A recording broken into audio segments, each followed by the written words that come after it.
தென்னாடுடைய சிவனே போற்றி, எந்நாட்டவர்க்கும் இறைவா போற்றி. ஒவ்வொரு விதத்திலும் உயர்ந்த ஆன்மீக வாழ்வை, நல்வாழ்வை பெற்றுக்கொள்ள வேண்டும் என்ற தேடலோடு பார்த்து கொண்டிருக்கின்ற அத்தனை நல் நெஞ்சங்களுக்கும் மனமார்ந்த வணக்கங்கள். எல்லோருக்குமே ஆனந்தமாக செழுமையான ஒரு வாழ்க்கையை பெற்றுவிட வேண்டும் என்றுதான் விருப்பம். மனம், வாக்கு, காயம் என்கின்ற மூன்று நிலைகளிலும் ஒருவனுக்கு செழுமை, பசுமை இருந்துவிட்டால் அவன் மேலும் மேலும் வாழ்க்கையில் உயர்ந்து கொண்டே செல்வான். அது ஆன்மீகமாக இருந்தாலும் சரி, யதார்த்தமான வாழ்க்கையாக இருந்தாலும் சரி, உயர்வு நிச்சயம். செழுமை, பசுமை நிறைந்த தன்மையோடு அவனது திரிகரணங்களும் இயங்க வேண்டும். வாக்கு பிறக்கின்ற இடம் வாய், மூலம் அதுதான். அந்த வாக்கு சொல் எப்பொழுதும் மற்றவர்களுக்கு குளிர்ச்சி, ஈரத்தன்மை தருவதாக இருக்க வேண்டும் என்பதற்காகத்தான் இயற்கை வாய் நிறைய ஈரலிப்பை, உமிழ்நீரை வைத்திருக்கின்றது என்று நயம்பட சொல்வார்கள். மற்றவர்களை குளிர்விக்கின்ற சொல்லாக, கருணை, ஈரத்தன்மை கொண்ட வாக்காக மலர வேண்டும் என்பது வாழ்வியல் உயர்வு நோக்கமாக பெரியோர்கள் கருதுகிறார்கள். அது செழுமையான ஒரு நிலை. இதுபோல மனமும் உடலும் பசுமை நிறைந்ததாக இருந்துவிட்டால் அத்தனை காரியங்களும் எங்களை உயர்த்த முன் படைக்கப்பட்டதாக நாம் உணர்வோம். ஒவ்வொரு சந்தர்ப்பங்களும் எமக்கு கிடைத்த சரியான ஒரு வழிகாட்டல் தான் என்ற புரிதலை ஏற்படுத்திக் கொள்வோம்.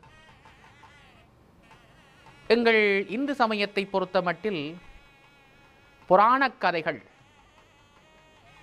மிகவும் பசுமையும் செழுமையும் நிறைந்த வாழ்வியல் கோட்பாடுகளாக நிறைந்து இருக்கிறது. ஆனாலும் நாங்கள் ஒரு வறட்சி புத்தியோடு, சுருங்கிய மனத்தோடு கதையை கதையாக கேட்டு வாழ்கின்ற பழக்கத்தில் தெரிந்தோ தெரியாமலோ வளர்ந்து விட்டோம். அதற்குள் இருக்கின்ற செழுமைகளை,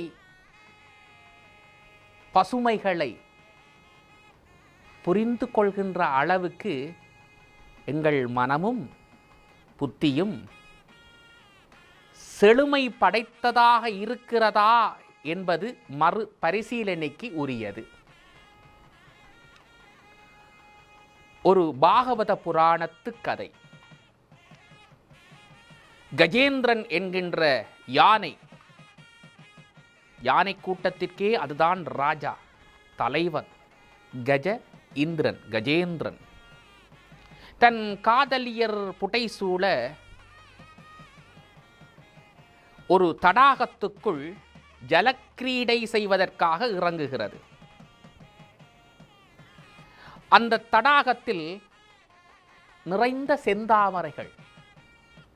செந்தாமரையை பார்த்ததும் இந்த கஜேந்திர யானைக்கு தான் அன்றாடம் வழிபடுகின்ற பரந்தாமனது திருப்பாதங்கள், அருள்பாதங்கள், அந்த பெருமாளுடைய திருப்பாதங்களும் சிவந்ததாக தாமரை போல இருக்கும். இந்த தாமரையை பார்த்ததும் அந்த தாமரை ஞாபகம் வந்துவிட்டது. பக்தி மனம் விரிந்து விட்டது.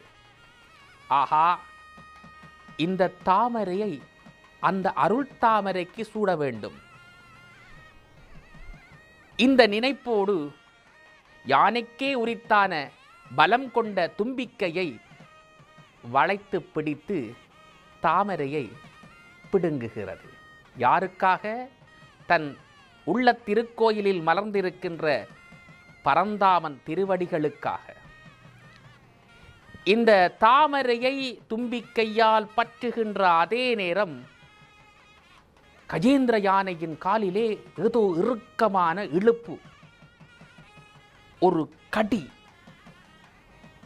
ஒரு சுமை.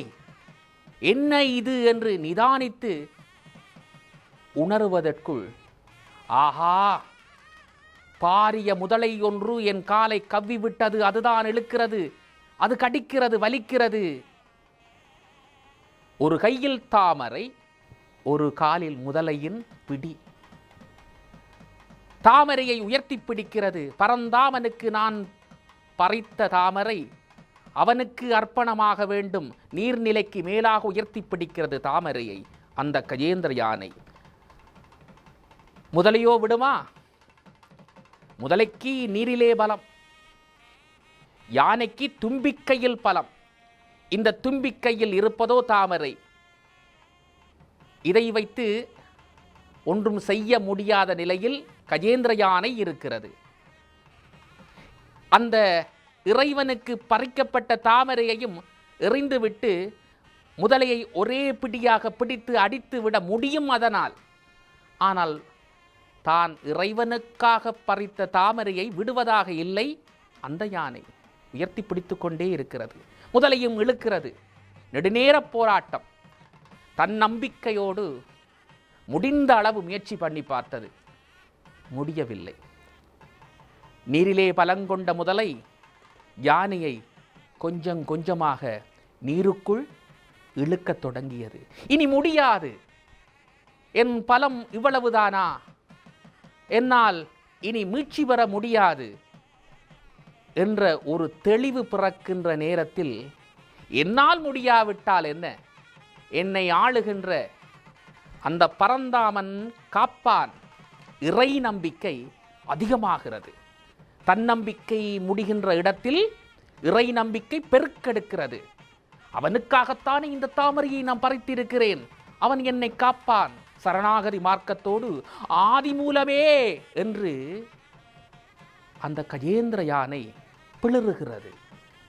இந்த சத்தம், ஆதி மூலமே என்ற அந்த ஒலி வைகுண்டம் எங்கும் எதிரொலிக்கிறது. துயில் நித்திரையில் இருந்த பரந்தாமன், என் பக்தன் கஜேந்திரனுக்கு ஆபத்து. அறக்க பறக்க தோளிலே துண்டு இருக்கிறதா, வஸ்திரம் இருக்கிறதா என்று கூட ஆராய்ந்து பார்க்க முடியாத ஒரு வேகம், கருணை வேகம். கோழி குஞ்சுகளை தூக்குவதற்கு வானத்திலே வட்டமடிக்கிறது பறந்து கழுகு. இதை பார்த்துவிட்ட தாய்க்கோழி பறந்து தன் குஞ்சை தூக்குவதற்கு முன்பாகத்தான் காப்பாற்றிவிட வேண்டுமென்ற கருணை தவிப்போடு பாய்ந்து வந்து குஞ்சுகளை காப்பாற்றும் அல்லவா, அந்த தவிப்பு போல பரந்தாமனுக்கும் கருணை தவிப்பு. பக்கத்திலே இருந்த ஒரு துணியை எடுத்து பொறுத்து கொண்டு வேகமாக தடாகத்தை நோக்கி கருணை வேகத்தோடு வருகிறார். தாமரையை தூக்கி பிடித்து கொண்டு ஆதிமூலமே என்று பிளறிய யானை பரந்தாமனை பார்த்ததும் சிரிக்கத் தொடங்கியது. அந்த துன்பத்திலும் சிரிக்கத் தொடங்கியது. ஏன்? பரந்தாமன் தன் பீதாம்பரம் உத்தரியத்துக்கு பதிலாக தேவியாருடைய, ஸ்ரீதேவியாருடைய, மகாலட்சுமியினுடைய தாவணியை எடுத்து போட்டுக்கொண்டு வந்து விட்டார். அவசரத்தில், கருணை வேகத்தில் இதை கவனிக்கவில்லை. இந்த கஜேந்திர யானைக்கு இந்த காட்சியை, அரும்பெருங்காட்சி பார்த்ததும் அந்த துன்பத்திலும் ஒரு சிரிப்பு சிரித்தது. பெருமான் வந்த வேகத்தில் சக்கரத்தை விட்டார். முதலை மோட்சம் பெற்றது. கவனிக்க வேண்டும், மோட்சம் பெற்றது. யானை விடுவிக்கப்பட்டது. இது கஜேந்திர மோட்ச கதை என்று பாகவத புராணம் அழகாக கதை வடிவிலே சொல்லி வைத்திருக்கிறது. நாங்களும் அறிந்து வைத்திருக்கிறோம். எமது பிறவி பெருங்கடல் என்று சொல்லுவார்கள். தடாகத்தில் இருக்கின்ற நீர்நிலைதான் எமது பிறவி பெருங்கடல். அதற்குள் ஒரு முதலை இருக்கிறது. அந்த முதலைதான் உலக இன்பங்கள், போகங்கள், ஆசைகள். அதற்குள் தாமரையும் இருக்கிறது. அது எமது மனம், பக்தி மனம். இறைவனுக்காக சூட இருக்கின்ற திருவடி மனம். எமது ஜீவன், அதாவது நாங்கள் பிறவி எடுத்து விட்டோம். ஒரு பக்கத்தில் முதலை என்கின்ற சுகபோகங்கள் இழுக்கிறது தன்னுள். அந்த நேரத்திலும் எமது உள்ளத்தில், புத்தியில் நல்ல செழுமை இருந்துவிட்டால் இறை நோக்கிய மனம் மேலே உயர்ந்து நிற்கும். அதைத்தான் கஜேந்திர யானை தாமரையாக பிடித்து நிற்கிறது. இறைவனை நோக்கிய மனம் விரிந்து உயர்ந்து நிற்கிறது. ஒரு பக்கம் முதலை என்கின்ற வடிவில் சுகபோகங்கள் எல்லாம் இழுத்துவிட துடிக்கிறது. ரெண்டு பக்கமும் இழுவை. எம்மால் முடிந்த மட்டும் முயற்சி. எம்மால் முடியாத பொழுது இறையின் வருகை. இறை நோக்கிய திருப்பார்வை உயர் செழுமை மனம் உயர்ந்து நின்றால் இறை கட்டாயம் இறங்கி வரும். இறங்கி வரத்தான் வேண்டும். அதை நோக்கிய அந்த பிரகடனம்தான் முக்கியம். அது மாத்திரமில்லை, இறை வந்துவிட்டால் ஆனந்தம். அதுதான் அந்த கஜேந்திர யானை சிரித்தது என்ற குறிப்பு. அதற்குரிய நகைப்பு, ஆனந்த தன்மை அத்தனையும் இறைவன் காட்சியினாலேயே சம்பவிக்கும். இதைவிட இன்னும் ஒரு ஆழமான செய்தி. ஸ்ரீமன் நாராயணன் விட்ட சக்கரத்தில் முதல் முக்தி யாருக்கு கிடைத்தது? முதலைக்கு. அந்த முதலையின் முக்தி என்ன தத்துவத்தை, தாத்பரியத்தை எமக்கு உணர்த்துகிறது? இறைவனை நோக்கிய சிந்தனையோடு இருக்கின்ற அடியவரின் காலை பற்றி விட்டால் அதுவே உனக்கு நேரடி மோட்சத்தை தரும், முக்தியை தரும். இறை தொடர்போடு எந்த செயலை நீ செய்தாலும், தாமரையை இறைவனை நோக்கி, திருவடியை நோக்கி யானை பிடித்திருக்கிறது. யானையின் காலை முதலை பிடித்திருக்கிறது. இறை தொடர்போடு இருக்கிறது, ஒன்றை ஒன்று தொடர்புபடுத்தி இருக்கிறது. ஆகவே இறை தொடர்போடு நீ எதை பிடித்தாலும் அந்த பிடித்த கருணையினால், பிடித்த மனோநிலை தாத்பரியத்தினாலே உனக்கு தெரிந்தோ தெரியாமலோ முக்தி, இறை சுகம், நிரந்தரத்தன்மை அத்தனையும் கிடைக்கும். இது முதலைக்கு கிடைத்ததன் செழுமை செய்தி. இந்த கதையை போதனா என்கின்ற கன்னட தேசத்து அவை கவிஞர், ராஜசபை கவிஞன், தனது உள்ளச் செழுமையோடு பக்தி உணர்வோடு மிகவும் கொண்டாட்டமாக, ஆனந்தமாக சபையில் இருக்கின்ற அத்தனை பேருக்கும் கதையை சொல்லிக் கொண்டிருக்கிறார். சபையில் இருந்த ஒரு புலவர் எழுந்து கேட்டார், போதனா, நீ கதை சுவைக்காக மகாலட்சுமியினுடைய தாவணியை எடுத்து போட்டுக்கொண்டு பரந்தாமன் வந்தார் என்று சொன்னாயே, யானையும் அதை பார்த்து மகிழ்ந்து சிரித்தது என்று உரைத்தாயே, இது முழுமையான பிழை. என்னதான் அவசரமாக இருந்தாலும் இந்த உலகத்தையே ஆளுகின்ற பரந்தாமன் சக்கரவர்த்தி அருள் நிறை அப்பெருமான் சாதாரண நிலையில் விழுந்தடித்து வருவாரா? அவரது சங்கு சக்கரங்கள், பட்டு பீதாம்பரம், ராஜமகுடங்கள், ஆபரணங்கள் இத்தனை அழகோடு கல்யாண குணங்களோடு தானே தரிசனம் தர வேண்டும். சாதாரண அவைப்புலவனாகிய நானே வருகின்ற பொழுது பாரும், எவ்வளவு அழகிய நகைகள், பீதாம்பரம் எல்லாம் அணிந்து வருகின்றேன் என்றால் பரந்தாமன் அப்படித்தானே வந்திருக்க வேண்டும். அப்படி சொல்வதுதானே மரபு, இறைவனை உயர்த்துகின்ற பண்பு. இப்படி சொல்லலாமா? தவறு. உமது கதையிலே சொல்லப்பட்ட விதத்திலே பிழை இருக்கிறது. போதனா என்ன இப்படி அகம்பாவத்தோடு என் கதை நயத்தையே, அந்த பக்தி உணர்வையே கொண்டாடாமல் சரித்து விட்டாரே, கவலைப்பட்டு அத்தோடு முடித்து விட்டார். மறுநாள் காலை அவைப்புலவர் போதனாவை குறை சொன்னாரே, அந்த புலவர் எண்ணெய் தேய்த்து ஒற்றை கோவணத்தோடு கிணத்தடியில் குளிக்க ஏற்பாடு செய்து கொண்டிருக்கிறார், தயாராக இருக்கிறார். அந்த நேரத்தில் பதறியபடி போதனா ஓடி வந்தார், அழுதார்.